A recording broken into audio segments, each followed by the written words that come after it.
दोस्तों, कहानी की शुरुआत होती है जेसन नाम के लड़के से, जो कि एक सोशल मीडिया पर्सनालिटी है। और जेसन को सिंगिंग करना काफी अच्छा लगता है और इसकी सोशल मीडिया पर बहुत सी वीडियोस भी अपलोड है। जेसन की एक बहन भी है, जोई। इन दोनों को parents Saint Adeline Catholic school में छोड़ने के लिए आते हैं और यहीं पर हम सारा नाम की एक लड़की को भी देखते हैं, जो कि जेसन को पसंद करती थी और जोई की रूममेट थी। जेसन के फादर जेसन को पढ़ाई पर फोकस करने के लिए कहते हैं, लेकिन जेसन सिंगिंग की दुनिया में जाने का ख्वाब देखता है। जेसन की फैमिली को देखकर सिस्टर रेबेका इनके पास आती है और पेरेंट्स को यह भरोसा दिलाती है कि वो इन दोनों की अच्छे से देखभाल करेगी। इसके बाद रेबेका नई टीचर सोफिया से मिलने जाती है, जिसका आज स्कूल में फर्स्ट डे था। रेबेका सोफिया को टीचर के सभी रूल्स बताती है और साथ ही मेकअप ना करने के लिए भी कहती है। ये सुनकर सोफिया तुरंत ही अपनी लिपस्टिक हटा देती है। जब रेबेका सोफिया को स्कूल दिखाती है तो तभी इन्हें रास्ते में जेसन मिल जाता है, जिसे देखकर सोफिया जेसन से इम्प्रेस हो जाती है और जेसन को ही देखती रहती है। इसके बाद सोफिया अपने कमरे में आकर अपना लैपटॉप ऑन करती है और जेसन की वीडियोस देखने लगती है। साथ ही जेसन को किस भी करती है। इससे हम ये जान पाते हैं कि सोफिया जेसन को पहले से जानती है। अगले दिन सोफिया क्लास अटेंड करने जाती है और जब वो स्टूडेंट्स को अपना इंट्रो दे रही थी, तब वो देखती है कि जेसन सारा के साथ बिजी है। ये देखकर सोफिया गुस्से में सारा को जेसन से दूर बैठा देती है। कैथोलिक स्कूल में टीचर किसी भी स्टूडेंट के साथ ऐसा रूड बिहेव नहीं करती थी, इसलिए जोई को ये अजीब लगता है। शक तो जोई का तब और बढ़ जाता है जब सोफिया बिना प्रेयर के पढ़ाना शुरू कर देती है। ये देखकर जोई सोफिया को प्रेयर कराने के लिए कहती है, जिस पर सोफिया खुद प्रेयर करने की बजाय जोई से प्रेयर कराती है। लेकिन अब भी सोफिया प्रेयर नहीं करती। जब ये बात जोई जेसन को बताती है तो वो ज्यादा इस बात पर ध्यान नहीं देता, क्योंकि इस टाइम जेसन सारा को मैसेज कर रहा था। स्कूल के बाद सोफिया जेसन के पास आकर सारा के बारे में पूछने लगती है और जेसन बताता है कि हम सिर्फ दोस्त हैं। ये सुनकर सोफिया को बहुत अच्छा लगता है। लेकिन जब अगली सुबह सोफिया जेसन और सारा को किस करते हुए देखती है तो उसे बहुत गुस्सा आता है और सोफिया जेसन को क्लास में भेजकर सारा को डांटने लगती है। लेकिन सारा कहती है कि मेरे फादर स्कूल को फंड देते हैं, इसलिए तुम मुझे कुछ नहीं कह सकते। लेकिन सोफिया को तो इससे कोई फर्क ही नहीं पड़ता और क्लास खत्म होने के बाद सोफिया जेसन से बात भी करती है और कहती है कि तुमने मुझसे झूठ क्यों बोला कि सारा तुम्हारी गर्लफ्रेंड नहीं है। जेसन कोई जवाब नहीं देता। सोफिया जेसन को अपने चेम्बर में मिलने के लिए बुलाती है और जब जेसन वहाँ पे आता है तो सोफिया अंदर बिना दरवाजा लॉक किए बॉडी को मॉइस्चराइज कर रही होती है। सोफिया को इन छोटे छोटे कपड़ों में देखकर कुछ देर के लिए जेसन होश खो बैठता है, लेकिन फिर यहाँ से चला जाता है और ये सब सोफिया ने जानबूझकर किया था। लेकिन जेसन के चले जाने से सोफिया को काफी बुरा लगता है। अगली सुबह जब सोफिया जेसन से पूछती है कि तुम मेरे चेम्बर में क्यों नहीं आया, तो जेसन कहता है कि मैं भूल गया। जेसन और जोई को स्कूल आए 1 हफ्ता गुजर चुका था, इसलिए इनके पेरेंट्स इन्हें वीकेंड पर घर ले जाते हैं। जेसन के चले जाने के बाद सोफिया भी रेबेका से अपनी आंटी की तबीयत खराब का बहाना लगाकर छुट्टी ले लेती है। इधर हम जेसन को देखते हैं, जो अपने फादर से 1 साल का टाइम मांगता है ताकि वो पढ़ाई को होल्ड करके सिंगिंग को टाइम दे सके। लेकिन फादर के मना करने के बाद वो गुस्सा होकर बाहर आकर अकेला ही गाना गाने लगता है। और यहीं पर हम सोफिया को भी देखते हैं, जो कि जेसन के घर तक आ गई थी और चुप कर जेसन का गाना सुनने लगती है। लेकिन जैसे ही जेसन के पास सारा का कॉल आता है तो सोफिया गुस्सा होकर यहाँ से चली जाती है। सोफिया जेसन और सारा को अलग करना चाहती थी, इसलिए वो रात को जोई और सारा के रूम में जाती है और सारा की बुक के फर्स्ट पेज में ड्रग्स रख देती है। और जब कमरे से बाहर निकलती है तो सिस्टर रेबिका सोफिया को देख लेती है। सोफिया रेबिका से कहती है कि मैं यहाँ किसी की आवाज सुनकर देखने आई थी। ये दोनों बात कर ही रही थी कि इनकी आवाज सुनकर जोई भी उठ जाती है और सोफिया की बात सुनकर उसे कुछ शक होने लगता है। अगली सुबह सोफिया सबको बुक ओपन करने के लिए कहती है और प्लान के मुताबिक सारा के बुक में ड्रग्स देखकर उसे स्कूल से सस्पेंड करवा देती है। इसके बाद सोफिया रेबिका से भी बॉयज के रूम की तलाशी लेने के लिए कहती है। अब चूंकि ये स्कूल की इज्जत का सवाल था, इसलिए रेबिका तुरंत बॉयज के रूम की तलाशी लेने पहुंच जाती है और यहाँ जेसन के रूम में इन्हें एक शराब की बोतल मिलती है। ये बोतल भी सोफिया ने ही रखी थी। दरअसल इस बोतल को रखने के पीछे सोफिया का एक खास मकसद था, ताकि सोफिया सजा के तौर पर जेसन को सर्विसेज कम्युनिटी ज्वाइन करवा सके और इसके साथ स्कूल में ज्यादा से ज्यादा वक्त गुजार सके। जब स्कूल के हेड को इस शराब की बोतल के बारे में पता चलता है तो वो जेसन को स्कूल से निकालने का फैसला करते हैं। लेकिन सोफिया ऐसा करने से मना करती है और कहती है कि जेसन को स्कूल से निकालने के बजाय इसे हमारी सर्विसेज कम्युनिटी में लगा देना चाहिए।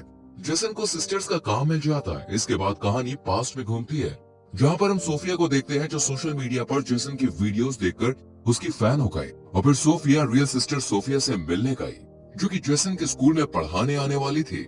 लेकिन स्कूल आने से पहले सोफिया ने उसे मार दिया और उसके डॉक्यूमेंट्स बदलकर उसकी सिस्टर की यूनिफॉर्म पहनकर खुद सोफिया बनकर स्कूल पहुंच गई।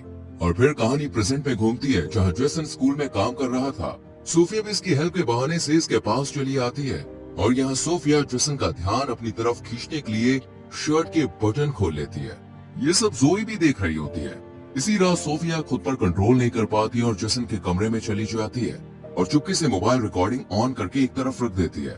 जेसन सोफिया को कमरे में देखकर हैरान रह जाता है और सोफिया जेसन के करीब आकर उसे किस करने लगती है। पहले तो जेसन इसे पाप बताकर मना करता है, लेकिन फिर वो भी सब भूलकर सोफिया के साथ इंटीमेट हो जाता है।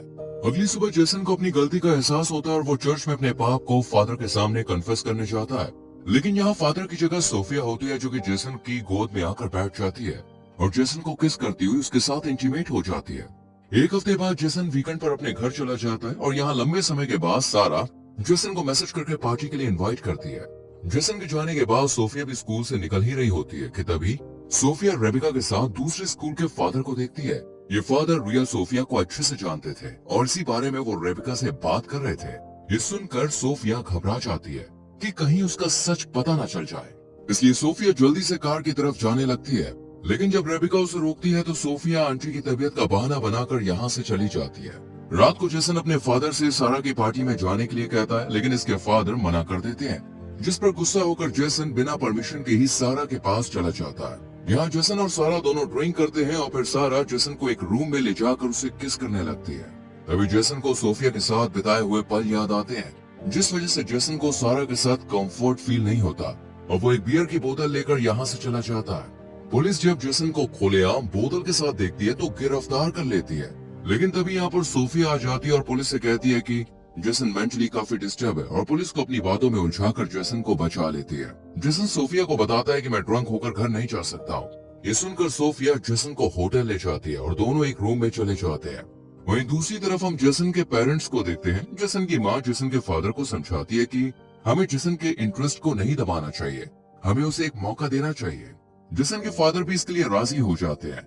इधर सोफिया जेसन के सामने कपड़े चेंज करती है। यहाँ जेसन को समझ आ जाता है कि सोफिया उस पर नजर रख रही है, इसलिए जेसन सोफिया पर गुस्सा करता है और दोबारा इंटीमेट होने से भी मना कर देता है और सोफिया को अकेला छोड़कर बाहर आ जाता है। जेसन के फादर जेसन को ढूंढते हुए उसके पास आ जाते हैं और अपनी गलती के लिए उससे सॉरी बोलते हैं, साथ ही सिंगिंग में आगे बढ़ने के लिए भी कहते हैं। ये सुनकर जेसन भी अपने फादर के गले लग जाता है। अगले दिन जेसन और जोई जब स्कूल जा रहे होते हैं तो इनके घर के बाहर हम सोफिया को भी देखते हैं। सोफिया ने जाता हुआ देखकर खुद भी यहाँ से चली जाती है, लेकिन जोई इसकी कार को देख लेती है और स्कूल आकर जोई उस कार को ढूंढकर नंबर उतार लेती है। और जब इस कार के नंबर के बारे में जांच पड़ताल की जाती है तो पता चलता है कि ये सोफिया के नाम से ही रजिस्टर्ड है। ये देखकर जोई को समझ में आ जाता है कि सुबह घर के बाहर कोई और नहीं बल्कि सोफिया ही थी। इधर जेसन अपने कमरे में जाकर देखता है कि सोफिया बेहोश पड़ी है, इसलिए जेसन सोफिया को माउथ टू माउथ ऑक्सीजन देता है और सोफिया को होश आ जाता है। सोफिया का ये ड्रामा देखकर जेसन इस पर काफी गुस्सा करता है। जेसन जब हेड से सोफिया की शिकायत करने के लिए कहता है तो सोफिया से ब्लैकमेल करती है और इन दोनों के बीच जो कुछ भी हुआ उसे सबके सामने लाने की बात कहती है, जिससे जेसन डर जाता है। अगले सीन में हम देखते हैं कि रेबिका सारा को फिर से क्लास में ले आती है। ये देखकर सोफिया रेबिका पर गुस्सा होती है, लेकिन रेबिका सोफिया को ही डांट कर यहाँ से चली जाती है। सारा के आ जाने से सोफिया अपना कंट्रोल खो देती है और नहाते वक्त सारा को बाथरूम में ही मार देती है और बाद में ऐसा प्रिटेंड करती है जैसे कि ये एक एक्सीडेंट था। इसके बाद सारा की बॉडी को पोस्टमार्टम के लिए भेज दिया जाता है। जोई को यह सब काफी अजीब लग रहा था। जेसन सोफिया के पास जाकर इस मौत के पीछे उसको दोषी ठहराता है, लेकिन सोफिया मना कर देती है और जेसन को ब्लैकमेल करती हुई उसे इंटीमेट वीडियो दिखाती है और कहती है कि तुमने सारा के लिए जुबान खोली तो मैं ये MMS लीक कर दूंगी।